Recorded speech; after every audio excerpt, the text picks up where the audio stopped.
There's something I want to talk about today that feels more personal and more painful than many of the topics I usually cover here on the Avoidant Guide. At the heart of this conversation is a question that quietly breaks a lot of people without anyone else realizing it. Am I the person they truly love, or am I simply an option? It's not the kind of question that usually appears all at once. Instead, it creeps in during quiet moments when you're left comparing what your heart hopes is true with what their actions actually show. You find yourself replaying conversations, analyzing their behavior, trying to figure out where you really stand in their life. That uncertainty can become exhausting. And if you're asking yourself this question, you deserve more than comforting words that temporarily ease the pain. You deserve an honest answer, not one based on wishful thinking, but one rooted in what I consistently see through my work and in what attachment psychology reveals about avoidant behavior. There are very real differences between how an avoidant acts with someone they deeply love and someone they simply keep around as an option. Those differences matter more than most people realize. Before we get into those differences, though, there's something important you need to understand. Without this foundation, the similarities between these two relationships can easily fool you, making the differences seem much smaller than they really are. The reality is that avoidants rarely express love in ways most people naturally recognize.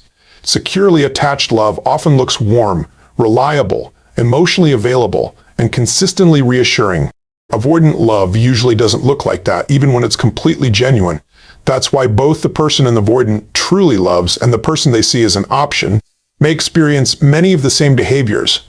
Both may receive affection, meaningful conversations, genuine laughter, moments of closeness, and times when the avoidant seems fully present. Yet both may also experience distance, emotional withdrawal, or periods where the avoidant suddenly seems unavailable. This overlap creates tremendous confusion. Two different people can experience nearly identical avoidant behaviors, and both believe they are deeply loved. The real distinction isn't whether warmth exists, it's how deep those feelings go, and more importantly, what they cost the avoidant internally. When I talk about cost, I'm referring to the emotional price intimacy demands from someone with avoidant attachment. Their nervous system naturally tries to conserve emotional energy. It protects vulnerability, independence, and the internal resources that close relationships require. When they're involved with someone who remains an option, they usually stay inside those protective boundaries. The connection is real. The enjoyment is real. The affection may even be sincere, but none of it pushes them beyond what feels emotionally manageable. They never have to stretch very far outside the identity they've carefully built around being self-contained and emotionally controlled. Everything changes when they genuinely fall in love with the person they truly love. They begin paying emotional costs they don't experience anywhere else. They start feeling emotions that are stronger than their usual coping strategies can comfortably manage. They catch themselves behaving in ways that don't fit the version of themselves they've always relied upon. They become vulnerable without intending to. They invest more than feels safe. They reveal pieces of themselves that normally stay hidden. Those moments, when they move beyond their carefully controlled emotional limits, are often the clearest expression of authentic avoidant love. The first major difference between the person they truly love and the option is surprisingly simple. With the option, the avoidant stays comfortable. Comfort doesn't mean they don't care. They may genuinely enjoy that person's company. They may find them attractive, interesting, funny, and enjoyable to spend time with. They can be thoughtful, kind, attentive, and even emotionally close for periods of time, but the relationship never reaches the level where their deepest fears become activated. It remains within a range that their nervous system knows how to handle. Because of that, their behavior often appears relatively steady. They don't constantly swing between closeness and distance. They don't suddenly disappear the moment intimacy increases. Within the normal limits of avoidant attachment, they can seem fairly reliable and emotionally present. Ironically, the person they truly love often doesn't receive that same consistency. Instead, they're the one who experiences the emotional highs and lows. They receive incredible warmth one moment, followed by unexpected distance the next. They feel the closeness deepen only to watch the avoidance suddenly retreat. That withdrawal isn't necessarily a sign that love has disappeared. More often, it's a sign that the emotional intensity has become overwhelming for an unhealed nervous system. As the relationship grows more meaningful, the avoidance internal alarm system becomes louder. The deeper the connection feels, the stronger the instinct to protect themselves by creating distance. This creates one of the most heartbreaking paradoxes of avoidant attachment. Sometimes the strongest push away happens precisely because the feelings are strongest. The more dramatic the hot and cold pattern becomes, the more likely it is that the avoidant is struggling with emotions that exceed what they know how to regulate. The constant cycle isn't healthy, and it certainly isn't pleasant to experience, but it often reflects genuine emotional investment colliding with deeply ingrained protective patterns. In other words, the more they have to manage their emotional reaction to you, the more powerful that reaction probably is. Ironically, a relationship that feels calm and emotionally effortless with an avoidant may actually involve lower emotional stakes. Meanwhile, instability at a deeper level can sometimes reveal authentic love, pushing against the limits of an attachment system that still hasn't healed.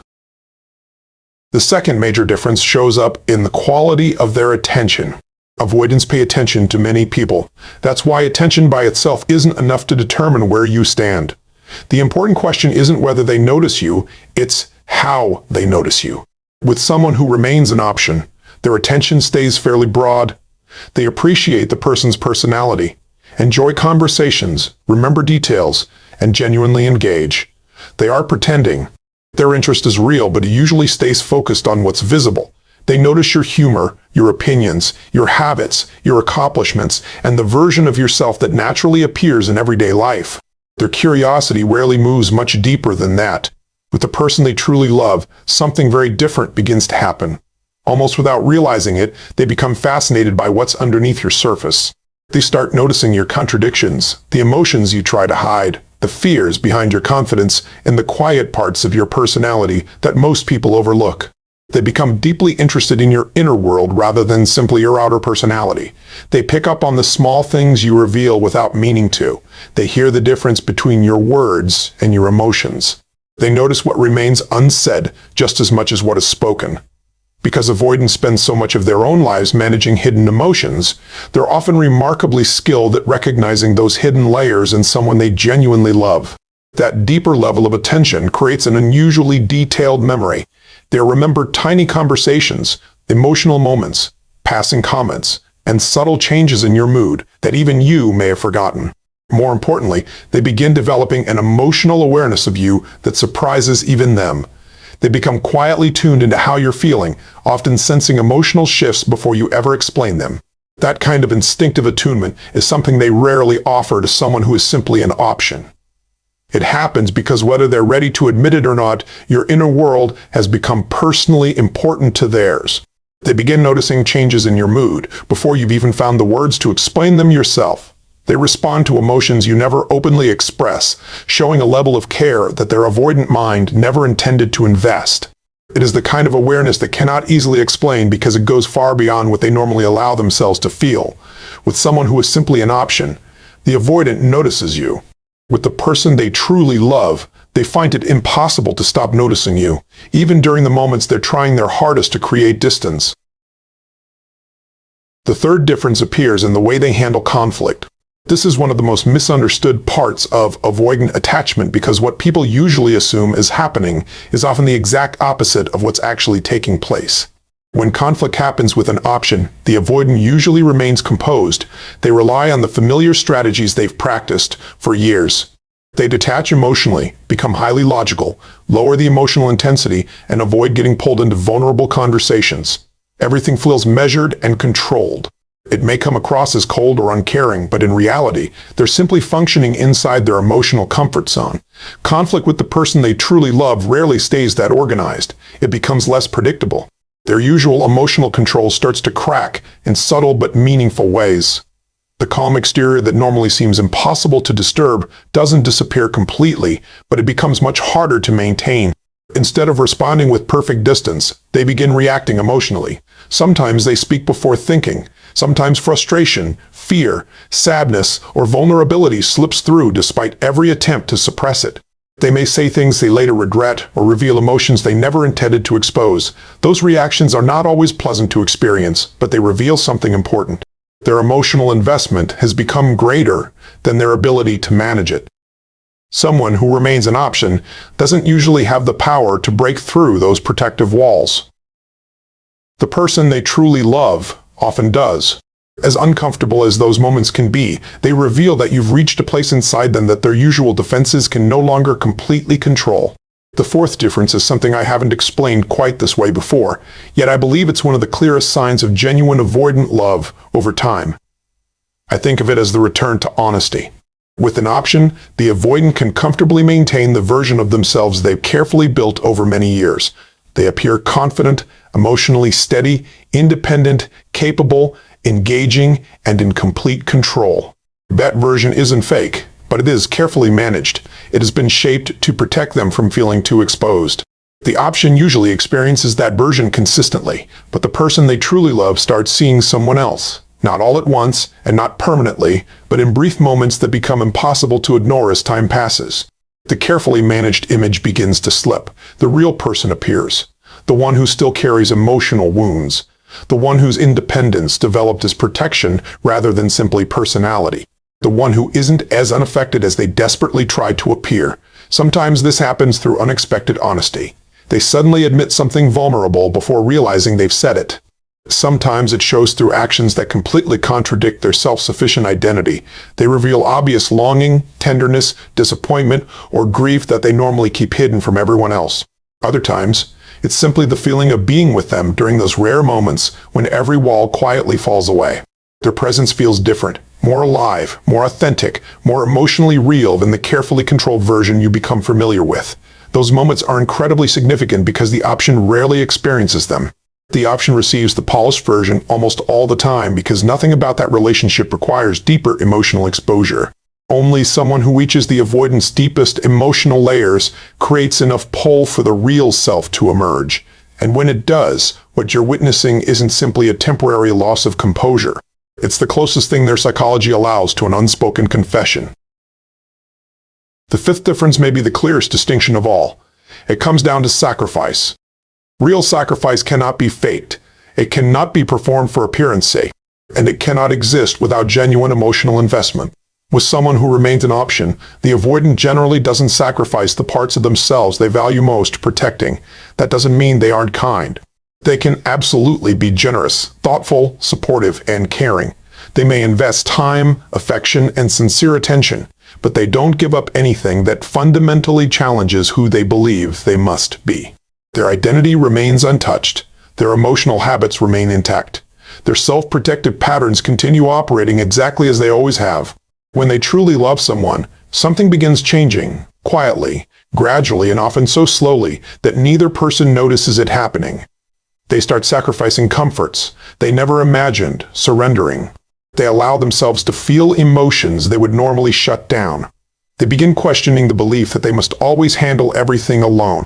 In subtle ways, they admit that your presence matters, that your attention matters, that losing you would affect them far more deeply than they want to admit. They remain in situations that require emotional growth. Even when every instinct tells them to withdraw, none of these sacrifices are announced. They don't point them out or ask for recognition. In fact, they often resist every one of them because each step feels emotionally expensive. Yet over time, those small departures from their usual defensive patterns begin forming a clear picture. You notice tiny shifts, small acts of vulnerability, moments where they choose connection over distance, occasions where they remain emotionally present a little longer than they normally would have. Individually, those moments may seem insignificant. Together, they become powerful evidence that something inside them is changing. Someone who is only an option rarely inspires that kind of transformation. Only genuine love creates enough emotional pressure to slowly reshape the identity they've spent years protecting. Now, it's equally important to understand why being the option can feel so convincing. The option often experiences an avoidant who seems remarkably consistent. They're attentive, they're warm, they're enjoyable to be around. They remember details, make thoughtful gestures, and often leave the other person feeling appreciated and genuinely chosen. That's because in those relationships, the avoidant isn't fighting themselves. Their internal alarm system remains quiet. Their defenses aren't under pressure. Nothing about the relationship threatens the identity they've built around emotional independence. As a result, they're able to show many of their best qualities naturally. Their intelligence, their curiosity, their quiet warmth, their ability to listen carefully, their perceptiveness. All of those strengths appear without constantly being interrupted by fear or emotional overload. From the outside, this can actually seem like the healthier relationship. Compared with the person they truly love, who often experiences distance, mixed signals, emotional cycling, and confusing withdrawals. The option may appear to have received the better version of the avoidant, but that's only true on the surface. The option is experiencing the avoidant exactly as they are today, comfortably functioning inside familiar emotional limits. Nothing in that relationship asks them to grow. Nothing challenges the protective identity they've relied upon for years. The warmth is easier to give because it doesn't require vulnerability. The consistency exists because very little inside them is being tested. It's a relationship that remains emotionally sustainable, precisely because it never demands more than the avoidant is already willing and able to offer. A relationship with an option stays consistent because it never reaches the emotional depth that would truly test the avoidant's defenses. It remains comfortable because nothing inside them has been deeply shaken. The option experiences the avoidant inside their emotional comfort zone, and while that version may seem warm, reliable, and enjoyable, it isn't where their deepest self actually lives. The person an avoidant truly loves experiences something very different. They experience someone who is being challenged by emotions they don't fully know how to handle. They witness what happens when love becomes stronger than the protective system designed to keep vulnerability under control. They see the emotional cost, the internal struggle, and the moments when the carefully managed version begins giving way to the real person underneath. Those moments aren't easy to live through. They're often confusing, painful, and inconsistent, but they reveal a level of emotional investment that only genuine love creates. Now, I want to address the question that naturally comes up after hearing all of this. Which one are you? I want to answer that as honestly as I can. The difficult truth is that the answer isn't always obvious, especially when you're living inside the relationship. I've worked with thoughtful, emotionally intelligent people who genuinely couldn't tell where they stood, because avoidant behavior can look remarkably similar in both situations. On top of that, avoidants themselves are often not fully conscious of the depth of their own emotions. They experience conflicting feelings that create behaviors which are difficult to interpret with certainty. So, I can't offer you a simple formula that guarantees an answer. What I can offer are a few honest questions that help separate hope from reality. Ask yourself whether your experience included the kinds of emotional costs we've been talking about, not simply moments of affection or kindness, because both the person they love and the option can receive those. Instead, ask whether you witness the deeper signs. Did they ever unexpectedly let their guard down and reveal something vulnerable? Did they react more emotionally with you than seemed consistent with their normally controlled personality? Did they quietly make sacrifices that challenged their usual need for independence? Did they begin changing small patterns that they had always protected? When they withdrew, did it happen specifically as the relationship became more emotionally intimate? Or was their distance simply a consistent part of every interaction? Then consider the quality of their attention. Did they seem interested only in who you appeared to be, or were they drawn toward the parts of you that most people never noticed?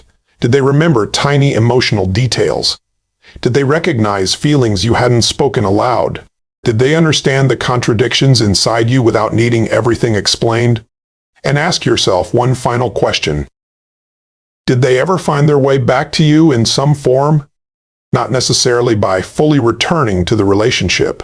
Maybe through a message, a conversation, a small gesture, an indirect attempt to reconnect. Any moment where their feelings briefly became stronger than their usual defenses.